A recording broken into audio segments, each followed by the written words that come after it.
Hi, I'm Ryan Phillips. I'm here from Families in Action. I'm here with Rachel Latta, who's the District 1 OUSD School Board Representative. Thank you so much for being here with us today, Rachel.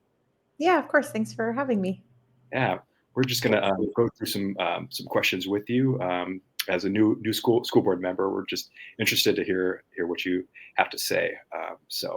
Yeah, the first question has to do with students in Oakland, and Oakland is suffering through an education crisis. Just 2 in 10 Black and Brown students can read at grade level, and only 1 in 10 are at grade level in math. And there has been lackluster progress to improve those results. How do you think our city should address the crisis and turn these results around?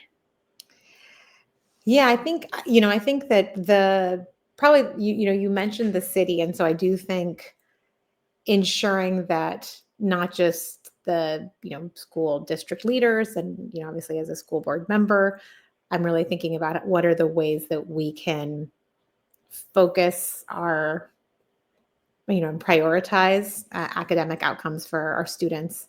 But I do think, as I think moved from being a parent activist or organizer to being on the school board, I'm also in, conversations I'm having around, with city council members or, other government leaders, thinking about how we can continue the supports that we've started around focusing on academic outcomes for students. I think that it's very, very important that as we, as a school board and as a city, work through, whether it's our budget issues, whether it's kind of other important priorities that come up, that we always stay focused on student achievement and student outcomes.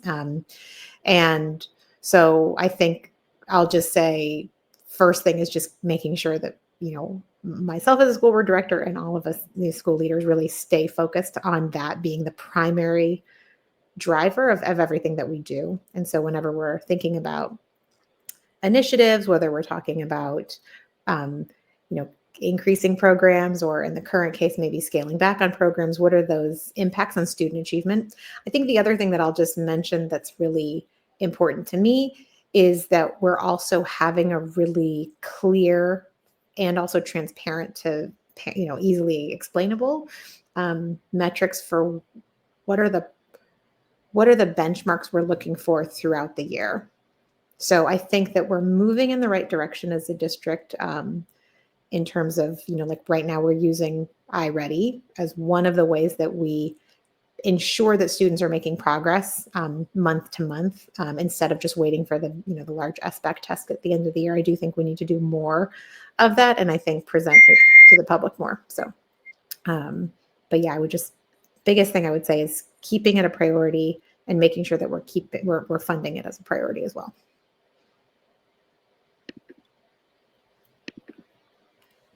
Thank you very much. Next question is, what criteria will you use for approving or denying charter schools? Yeah, that's a great question.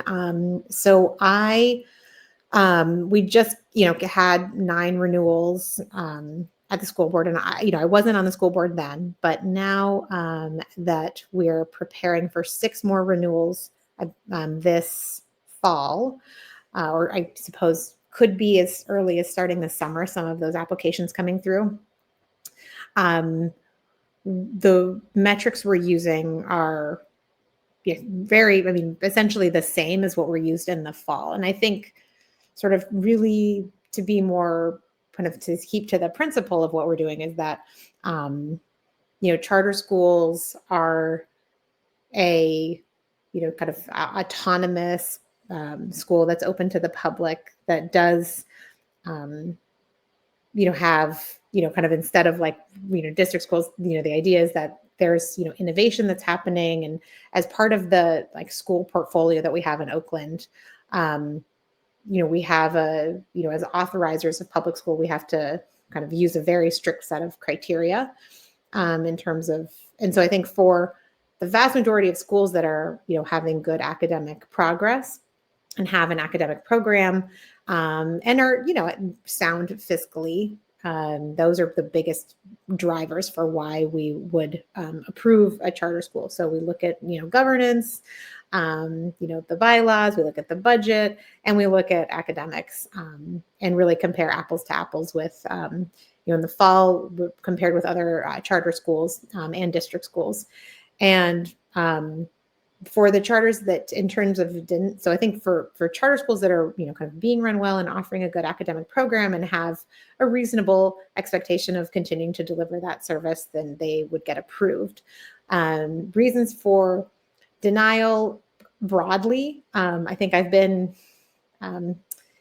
that really comes down to, again, an academic program that's not performing, pretty significant financial or governance concerns. And we have an Office of Charter Schools that run that process. And as the board, we give, kind of general direction about information that we're interested in. Certainly as representatives of the public, we ask questions through that process, but then really rely on the charter school office to make a recommendation to the board about whether they think the academic program is and the schools deserves a renewal, and so I think we really rely on the expertise of the charter schools. And I certainly, for myself, as the kind of new chair of the Charter Matters Committee, and I'm starting to set up site visits at charter schools, not only charter schools that are coming up for renewal, but also I think to sort of anticipate questions that might come up from my colleagues, or again, I think to be really available, I would just say, I think to charter schools as they're preparing for, kind of a pretty stressful renewal process. So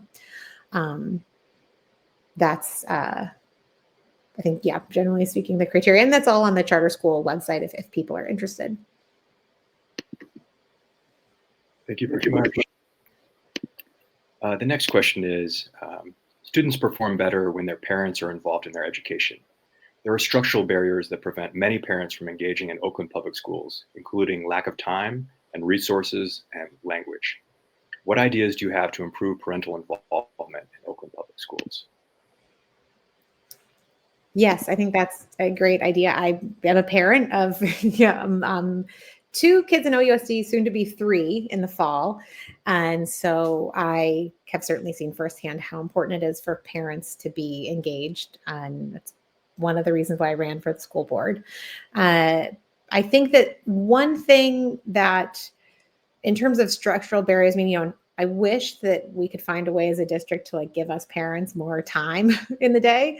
I do think that's probably one of the biggest things a lot of us would say, I think, and I certainly struggle, with working and having multiple kids to try to keep on top of everything that's happening.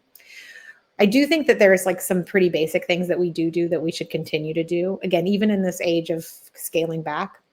One is, I think, communicating with parents about how they can track their own students' progress. So for younger learners, that's giving people access to their kids' iReady data, basically whenever they want it. It is still too difficult to find. But I do think that has been really helpful and gives people access in multiple languages as well. I think 2 is communicating what are some upcoming ways that parents can get involved early. So some of that is supporting principals with resources to deliver that information, and also supporting schools with translation and hybrid options, so that parents who are working, parents who speak another language, can still stay involved. I think the other piece is around supporting the literacy nights and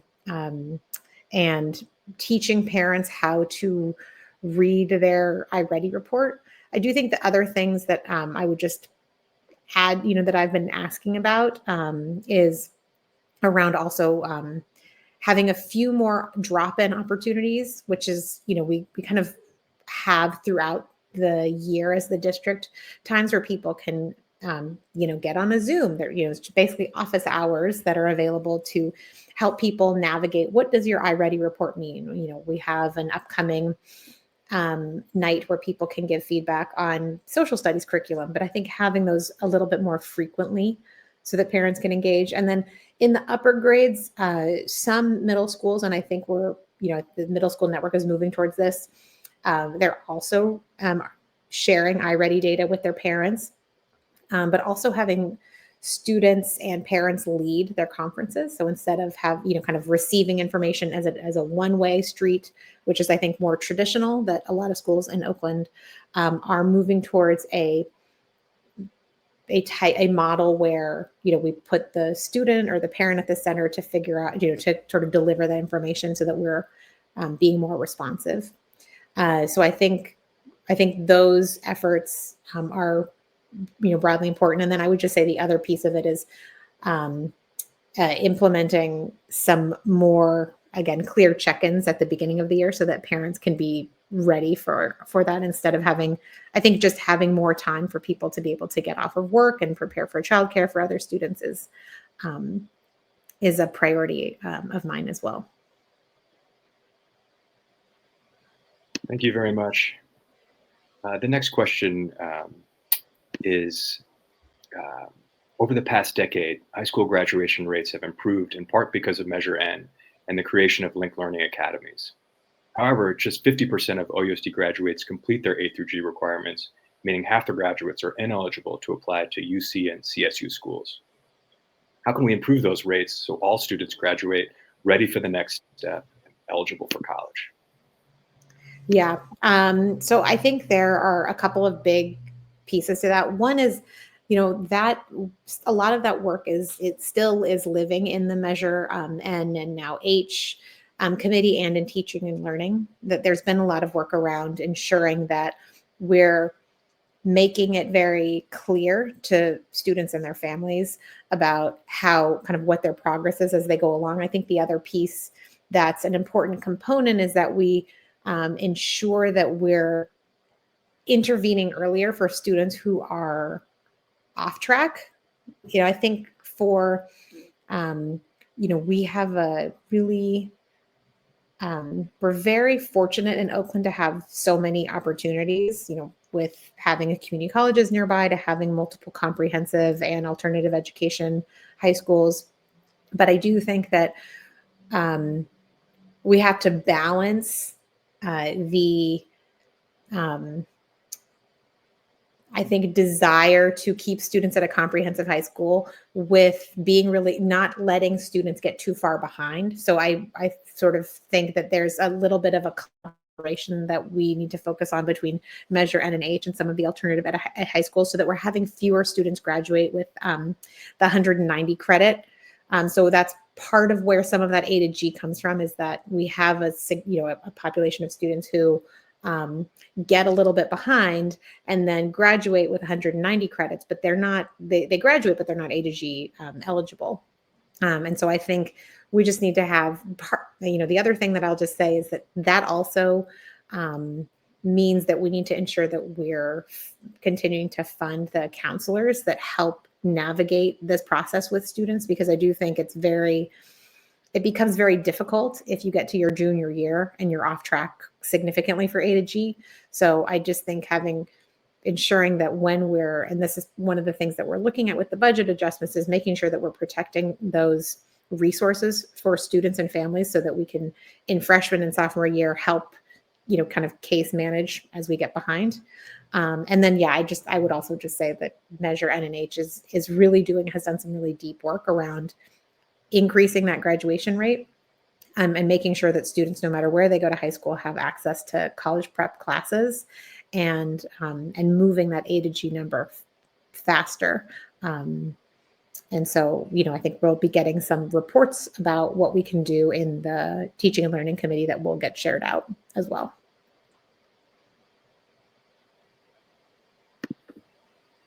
Thank you very much. The next question is, school safety is a top concern for families. Last school year, there was a school shooting on an OUSD campus. How can school safety in Oakland be improved? Yeah, I mean, that's another, I think, really, a community-wide, concern around how do we keep our community spaces safe. And I think that taking very seriously how we can balance safety with also, keeping students and staff safe and families safe, with also balancing, I think, student concerns around being like, bringing police back to school. I think students have made it really clear that they want safety, but they don't want to go back to having students, school police. And so I think that we've, as a district, have really focused on how do we have really robust safety, kind of culture keepers on campus that can identify issues early. I think in the places that we have culture keepers who've been a part of the community for a long time, what I've heard from them is that they do feel like having consistency on a campus. So I think one thing we have to balance with budget cuts is ensuring that we're maintaining the culture keepers that have been effective at schools, and not just avoiding something as horrible as a shooting, but preventing them before they start. Addressing issues early really means relationships with students and families. And so I think as we think about being good stewards of money and trying to balance our budget, that we also need to be really aware that when we spread culture keepers across multiple campuses, that their relationships become just less deep. And so we can't be as, they're not able to be as engaged with individual students and families. So I think for me, my number one priority is that when we think about school safety, that we're really thinking about what are the relationships that have prevented violent incidents in the past, and how do we continue to fund those initiatives. And then I do think there's been some increase in, having student identification, having some clearer standards for when there are, athletic events or dances, clearly communicated to students and families about, again, us minimizing how many people can come, and people who are coming from, who are, maybe family members, or, and how we can, again, I think, balance having like community celebrations and safety. So those are I think probably the two biggest things. And then I think the other piece is just around some of the coordination between our the team of staff that work on not just behavioral incidents, but also suspensions, and the link between achievement as well, because we do see a connection between students who are receiving special education services, students who are Black and Brown, students who are identified as speaking another language than English, that they're overrepresented in our suspensions and also in our incidents on campus. So I think continuing to monitor the ways in which what has happened up until the point at which a student is suspended, the point at which a student is, potentially even considered for expulsion, that connects to what has, in some ways, the ways in which we haven't been there for those young people. So, I think asking about the, kind of, again, I think the services that, and the academic services that,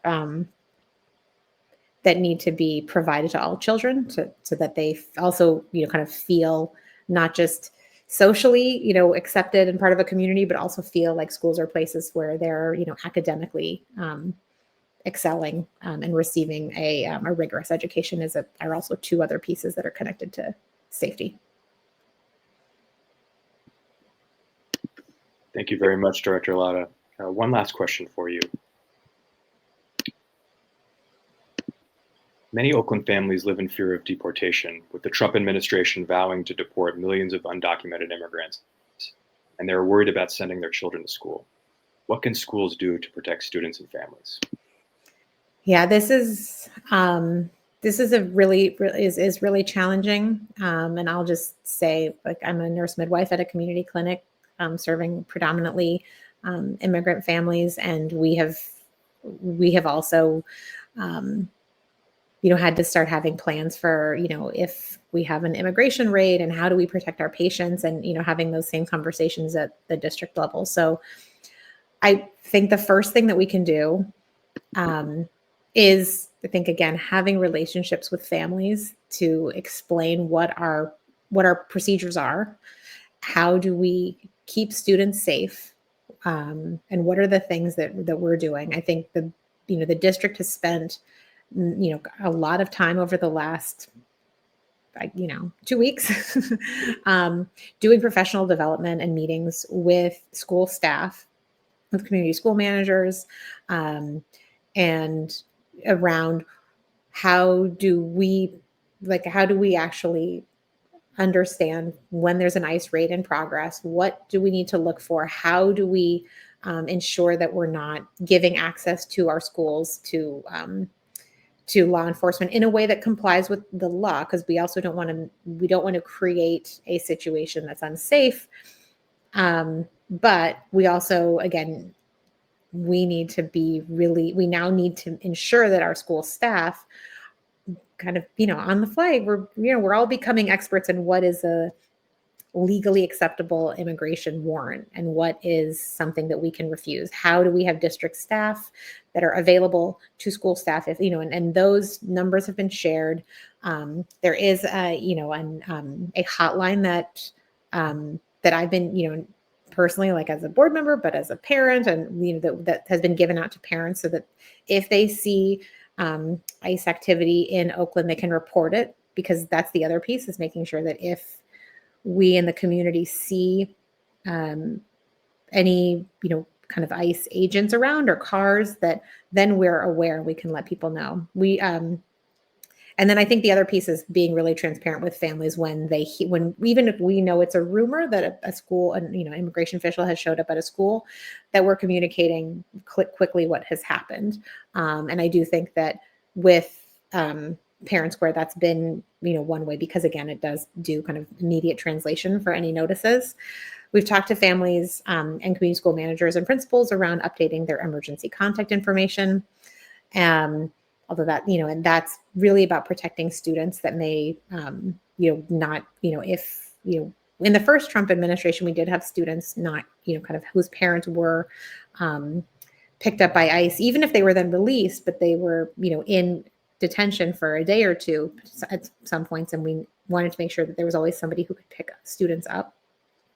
And then I think the last thing is, I think, around lending our district's voice and around making sure, around fighting the Trump administration on the deportations, on supporting the work that's happening at, with the Attorney General's office around having legal challenges to any of the ICE activities. And I think having a really strong voice in the community that we don't support that we, want to make sure that that all of our families feel welcome, and that we're kind of fighting this for them and for their students as well.